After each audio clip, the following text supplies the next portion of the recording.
مورخین عرب قوم کو تین گروہوں میں تقسیم کرتے ہیں۔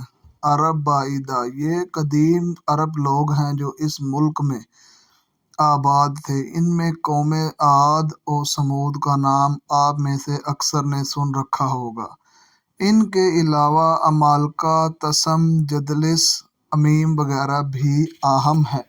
ان لوگوں نے عراق سے لے کر شام اور مصر تک سلطنتیں قائم کر لی تھیں۔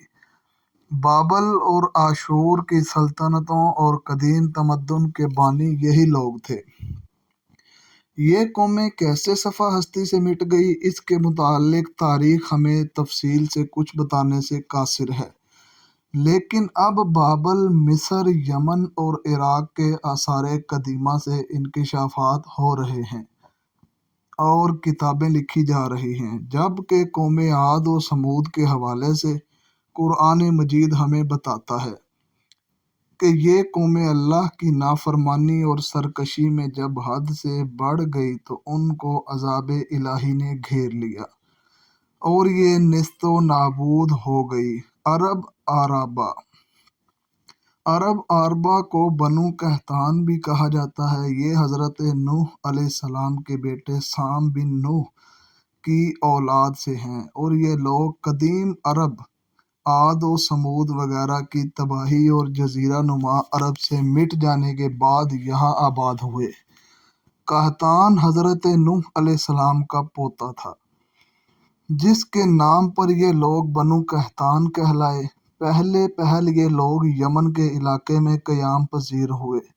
مشہور ملکہ سبا یعنی حضرت بلقیس کا تعلق بھی بنو قحطان کی ایک شاخ سے تھا۔ پھر ایک دور آیا کہ بنو قحطان کو سرزمین عرب کے دوسرے علاقوں میں نقل مکانی بھی کرنا پڑی۔ اس کی ایک وجہ تو وہ مشہور سیلاب ہے جو مارے بند ٹوٹ جانے کی وجہ سے آیا، جس کے نتیجے میں ان لوگوں کو جان بچانے کے لیے دوسرے علاقوں کا رخ کرنا پڑا۔ اس سیلاب کا ذکر قرآن مجید میں بھی آیا ہے۔ اور دوسری وجہ یہ کہ جب ان کی آبادی پھیلی تو مجبوراً ان کے مختلف قبائل کو یمن سے نکل کر اپنے لیے نئے علاقے ڈھونڈنا پڑے، جس کے نتیجے میں یہ لوگ جزیرہ نما عرب کے طول و عرض میں پھیل گئے، جبکہ کچھ قبائل شام و ایران اور عرب کے سرحدی علاقوں کی طرف بھی نکل گئے اور وہاں اپنی آبادیاں قائم کی۔ جبکہ ایک قبیلہ بنو جرہم مکہ کی طرف جا نکلا اور زمزم کے چشمے کی وجہ سے حضرت ابراہیم علیہ السلام کی زوجہ حضرت ہاجرہ رضی اللہ تعالیٰ عنہا کی اجازت سے وہاں آباد ہو گیا۔ بنو قحطان کا ہی ایک قبیلہ آزاد کا سردار صلبہ اپنے قبیلہ کے ساتھ یثرب یعنی مدینہ کی طرف آیا اور یہاں جو چند خاندان بنی اسرائیل کے رہتے تھے انہیں مغلوب کر لیا، قلعے بنائے اور نخلستان لگائے۔ اسی کی اولاد سے اوس اور خزرج مدینہ کے دو مشہور قبیلے تھے جن کا تاریخ اسلام میں بہت اونچا مقام ہے۔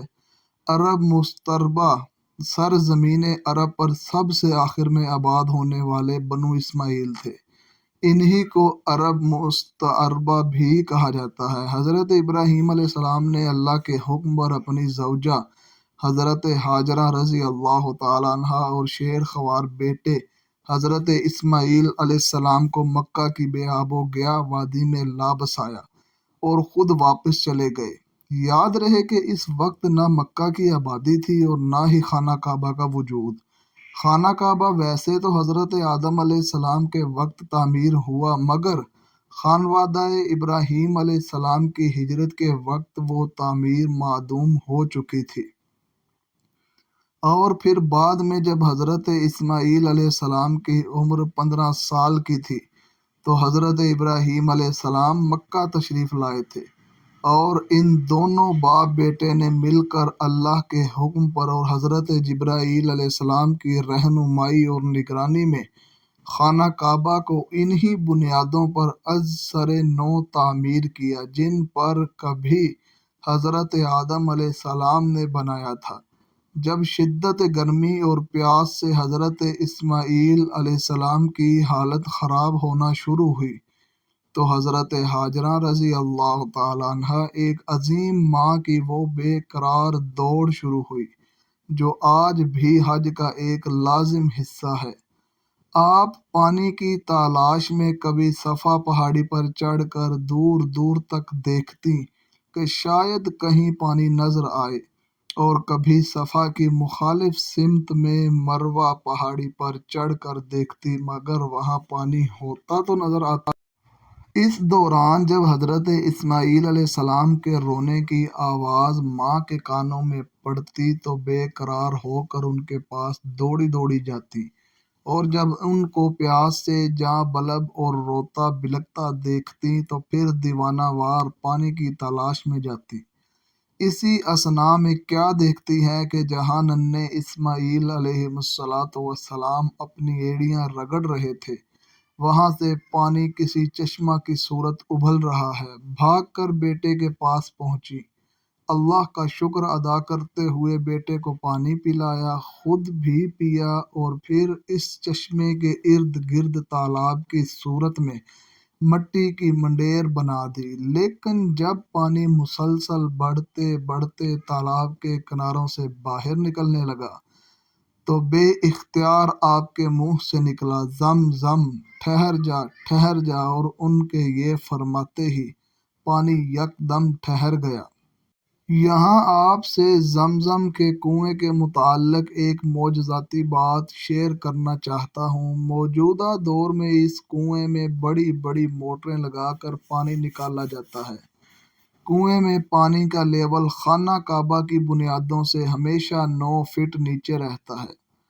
کنویں سے 24 گھنٹے لگاتار پانی نکالا جاتا ہے، جس کی مقدار ملینز آف ملینز گیلنز میں ہوتی ہے۔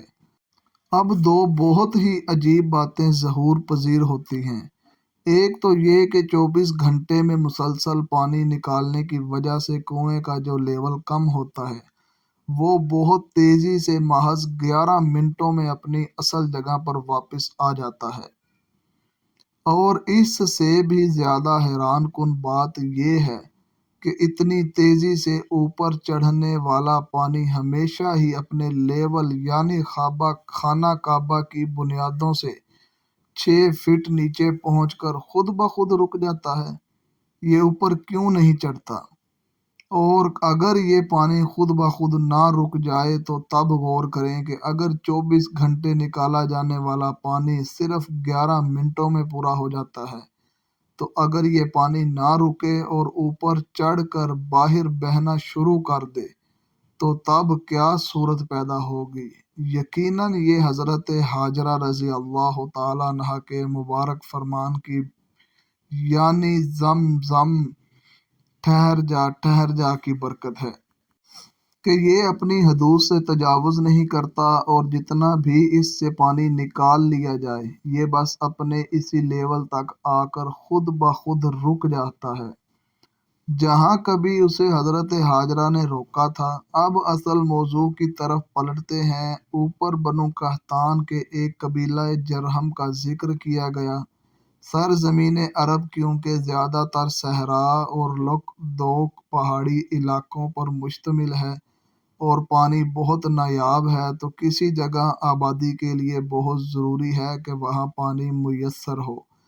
قبیلہ جرہم جب اپنے علاقہ یمن سے نئے وطن کی تلاش میں نکلا تو دوران سفر جب مکہ کی وادی میں پہنچا تو وہاں ان کو زمزم کے چشمہ کی وجہ سے ٹھہرنا مناسب لگا۔